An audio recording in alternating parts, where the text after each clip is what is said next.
Assalamualaikum warahmatullahi wabarakatuh. Perkenalkan, nama saya Kusnul Fatimah. Saya dari Prodi Manajemen Retail. Di sini saya akan mempresentasikan tentang strategi penetapan harga atau rencana. Apa sih rencana harga itu? Rencana harga adalah cara untuk menentukan harga terbaik untuk produk atau layanan Anda menggunakan model analitik.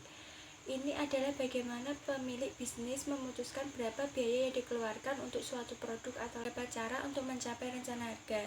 Yang pertama ada biaya, yang kedua ada sasaran, yang ketiga ada profil perusahaan, yang keempat ada pesaing, yang kelima ada pesaing potensial, yang keenam ada produk substitusi, yang ketujuh ada sikap konsumen, dan yang kedelapan ada kendala hukum. Biaya pemasaran adalah biaya yang dikeluarkan untuk mempromosikan, mengenalkan, dan menjual produk layanan. Biaya ini juga mencakup biaya untuk mengembangkan merek dan meningkatkan penjualan. Beberapa contoh biaya pemasaran adalah biaya iklan, biaya promosi penjualan, biaya riset pasar, biaya kegiatan pemasaran langsung, dan biaya branding. Selanjutnya ada sasaran. Sasaran adalah kelompok orang yang telah diidentifikasikan sebagai calon konsumen potensial dari sebuah produk karena kesamaan karakter seperti usia, pendapatan, dan gaya hidup. Cara untuk menentukan sasaran pasar yang sesuai adalah memulai dengan asumsi, mencermati persaingan pasar, berkomunikasi dengan pelanggan, dan menjelaskan keunggulan produk. Selanjutnya ada profil pasar perusahaan. Gambaran menyeluruh mengenai identitas, visi, misi, dan aktivitas sebuah perusahaan. Profil yang baik dapat menjadi alat penting untuk memperkenalkan usaha kepada calon klien, mitra bisnis, ataupun investor potensial. Ada 3 tips membuat profil perusahaan. Yang pertama ada identifikasi nilai-nilai perusahaan.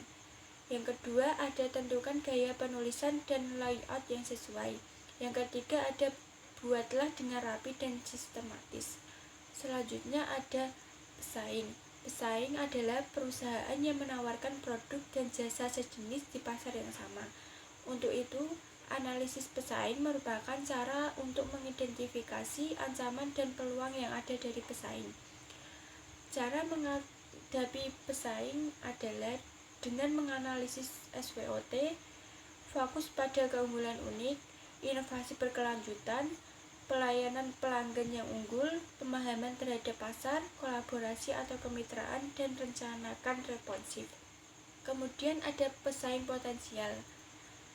Entitas yang memiliki kemampuan serupa dengan bisnismu namun melayani segmen pasar atau kebutuhan pelanggan yang berbeda.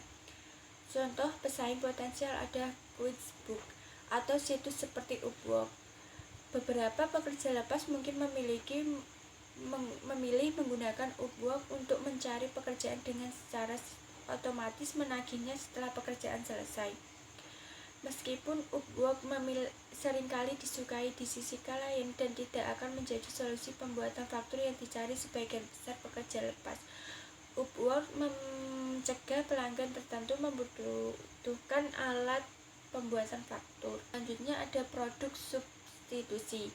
Produk pemuas kebutuhan yang dapat mengganti peran benda pemuas kebutuhan lainnya, namun hal ini tidak menghilangkan nilai kegunaan dengan barang yang diganti. Contohnya ada pulpen dan pensil. Alat tulis ini dapat dijadikan barang substitusi dengan barang yang memiliki fungsi sama. Salah satunya adalah pulpen yang diganti dengan pensil untuk menulis kertas. Kedua barang ini memiliki fungsi dan kegunaan yang sama. Kemudian ada sikap konsumen. Proses dan aktivitas ketika seseorang berhubungan dengan pencarian, pemilihan, pembelian, penggunaan, serta mengevaluasi produk dan jasa demi memenuhi kebutuhan dan keinginan. Terdapat 3 pendekatan dalam meneliti konsumen. Yang pertama ada pendekatan interpretif, yang kedua ada pendekatan tradisional yang didasari pada teori dan metode dari ilmu psikologi kognitif, sosial, dan behavioral, serta dari ilmu sosiologi.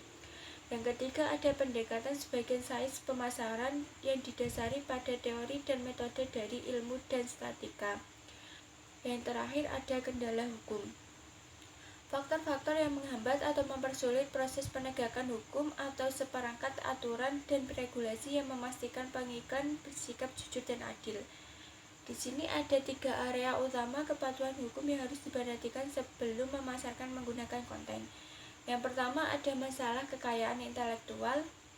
Yang kedua ada persyaratan pengungkapan testimonial. Dan yang ketiga ada kepatuhan perikanan.